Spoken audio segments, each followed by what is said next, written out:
Hello everyone, I know it's been a minute since I have last posted on YouTube. I promise I'm trying to get a more clear schedule and film at markets, but it can be a little bit hard sometimes, especially with the heat. I do not want to film anything with everything melting off my face, but I'm trying to get at least 2 videos out every month with progress or what I'm working on behind the scenes or new mail deliveries, plus 1 market vlog per month if I do have markets that month. So I have something super exciting to show you guys. I've been working on him for the past 4 to 6 months. I have heard of people working on plushies for 6 months before, but I never thought that my plush would also take that long to do. I definitely thought, it's just an axolotl, how hard can it be? They're gonna get it right first try. But it proved to be very difficult. I went to 2 different manufacturers and we finally got an end product that we were super proud of. This is the first manufacturer and their final version of the plush. It was super cute and I love the ears, but unfortunately they did not want to make the plush strawberry, which was a must for me. I really wanted it to be round and cute with round seeds on it, but they just wouldn't make the strawberry, which is really unfortunate. I wish they would have told me beforehand that they wouldn't be able to make the strawberry, because I could have just went to the first manufacturer and it would have taken such a shorter amount of time. But you know, this is my first time making a plush, so I learned for next time if I do make another plush to confirm and maybe get it in writing that they can make that plush. I will show the boy.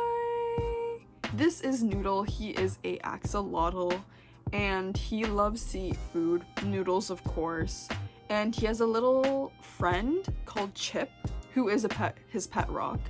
But he's holding a little strawberry and his hands can kind of, you know, move around, and he is primarily, you know, a little keychain to put on your bag or hang from somewhere, but he can also be just a little plushie, you know, that can sit on the shelf. But this is Noodle and I'm super proud of how he came out. I think that he is super cute and this is really exactly what I was envisioning, the little strawberry and everything like that. So I'm really happy with how he came out. But I did want to take this video to also talk a little bit more in depth, if you guys are interested, about how did I make the plushie. So the first step that I went through making the plushie was Alibaba. How do you find a manufacturer? I know there are now a lot of manufacturers who are taking to social media to promote their items. You've probably heard of Vograce or Melody Charms, and there are a few plush manufacturers who are trying to push their social media presence. You may have heard of a store called Joy Foundation Store, which is one I was going to go through, but after joining some artist communities, I saw that there were not a lot of good reviews about the place, and most of them were about how their plush, they just couldn't get the vision correct. And the plushes that they do have, some are still very cute, but I didn't want to have the difficulty of them not really understanding what I want. But I think something to keep in mind is that there is a language barrier and they're working from a drawing, so they have their own ideas of what they think that you want. So if you're not very specific in your concept art, it's very difficult. This is what my concept art looked like. In hindsight, I could have made it a lot better to show exactly where I want the stitch lines to be, so what is supposed to be round, and so that they know how thick to make your plush. When Noodle's first sample was made from my most recent manufacturer, he was like a pancake. He was thin, he was skinny, and I was like, oh, that's okay, you know, that's still cute. But after seeing him get much more chunky, this is much cuter and this is much better. So that was the first step, finding a manufacturer. And all I did was basically message people saying, hey, I have this plushie on Alibaba. At first you search plush manufacturer, and I would just message them, hey, I have this plush, can you guys make this? Like, is this something you can do? And then I ask, what is the MOQ? And you might hear that word a lot from manufacturers. MOQ is minimum order quantity, and that just means how many do you have to order. And sometimes you are able to negotiate this down, but that may mean that you will have a higher unit price. Unit price means how much is each single plushie. So if you're ordering 100 plushies and the unit price is 5, the total order price before shipping will be $500. And most manufacturers on Alibaba do work in USD, so if you're Canadian, please make sure that is clear because you'll be shocked at the jump from USD to Canadian. But yeah, so I messaged a bunch of manufacturers, and my first manufacturer, actually their minimum order quantity was 500. And I was a little bit skeptical, but I said, okay, since I'm gonna do a Kickstarter for it, and you know, it's gonna be cheaper that way, it's okay, but I'm actually glad that they weren't able to make my plush because I was able to find another manufacturer who said, okay, we can make the plush for you, and it'll be cheaper unit price, and you can order less. So after agreeing to make the sample with my manufacturer, we got to work. So as you can see here, I was given a whole bunch of fabric samples to choose the colors from. I think that the colors that I chose really do come across the same in real life as they do on my computer screen. For the first version of Noodle, I chose a fluffy fabric. I thought if his ears are fluffy, that'd be kind of cute. But it just didn't work out. He looked like these purple minions, I thought, which it's kind of cute, but it's not what I wanted, so I didn't end up going with that. The next step of making the plushie, something that you can do when you're waiting for your sample. So it's, what do you want the tags to look like? And are you going to safety test your plush?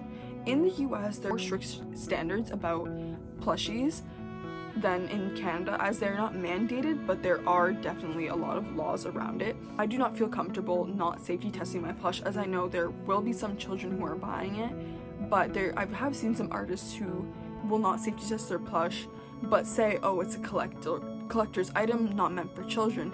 But under the law, anything that is a plush, even a backpack that has a plush shape on it, is meant for children and does need to be tested under their standards. And I'll put a link in the description to that because a lot of people had no idea about that as well. And another note about safety testing is, especially in the US, if you are importing a large amount of plushies and they see that you do not have any testing done for them, they can be seized and potentially all of the product will be destroyed.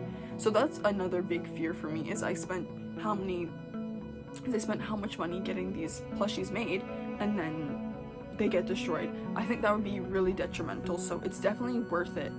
And against the law not to safety test your plushies. He's going to be safety tested, so the process for that is a little bit different for small businesses, but I don't want to go too in-depth with that, but there's a lot of resources to help you with that, especially the website, which I will link down below. So if you've ever bought anything that has a tag on it with the shop name, and sometimes it's in a cute shape, it has a little image on it, a little design, it's just to give it some more value and to just show like a little bit about him. I was really inspired by Squishmallows. As you can tell, I have a lot of Squishmallows behind me. I have a whole pile of Squishmallows right there.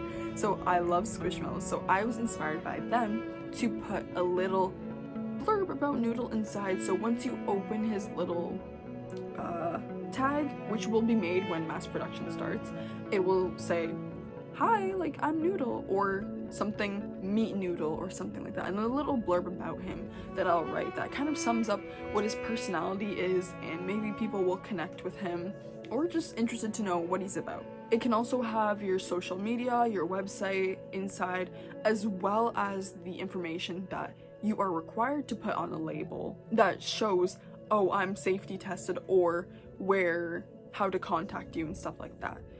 Plushies also need a little tag on their bum, which Noodle will also have during mass production, that will have kind of like Beanie Babies, how they have a little tag on the butt that has the logo and their name. That's what I want for Noodle. But you also have to have the safety testing stuff and where to find your business information as well. After waiting and waiting, your plush's first iteration will be done, and let me tell you, it'll never be perfect, it'll never be how you want it. You'll definitely have to make some adjustments. So when you're making the adjustments, it's good.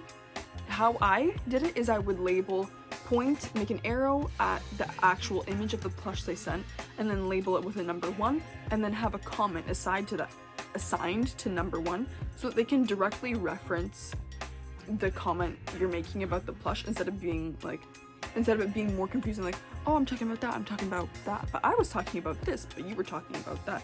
It's just to make communication more clear, because you are limited to when you can message manufacturers, as they are generally in China or in Asia, and they have a time difference to you, so you may not have a lot of time to chat with them before you have to go to sleep. The clearer you can make it, the better it is for you, because the quicker they can finish your plush, and the sooner you can start your project or your Kickstarter. Before deciding to make Noodle, I also had a lot of other ideas for plushies. I was going to do our shop mascot, Moxie, who is a little bunny that has a little X on his eye and a little purple, and he has wings and everything and a demon tail. But I said, he isn't really a huge character in the shop yet. I barely have any stickers of him, so let's save him for another time to make into a plush keychain.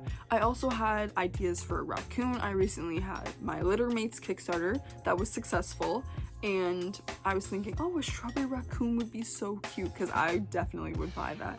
But I'm saving those plush ideas for another time. Before going to make my plush, I went to the fabric store, and I went in the plush area and I felt all the different fabrics and what textures I wanted, because originally I did want the fuzzy ears and I did want a fuzzy strawberry, but I decided against that after working with my manufacturer for a few different samples, which I'll put all the samples up on the screen here.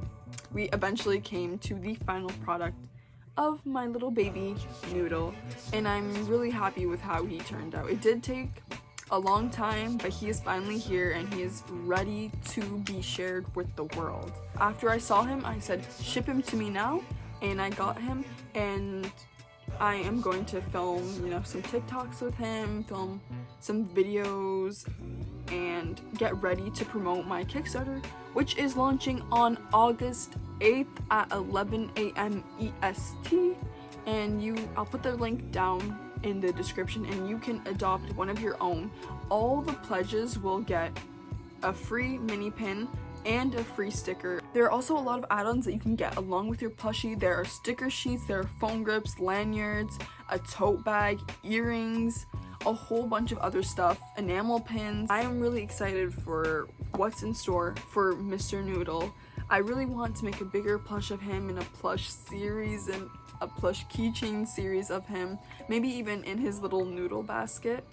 But I'm really excited for him, and I really hope that you guys also fall in love with him. He is the cutest little thing, and he is perfect to go on your bag or anything else like that. I'll put a few clips of me wearing him on my backpack and on my tote bag, and yeah.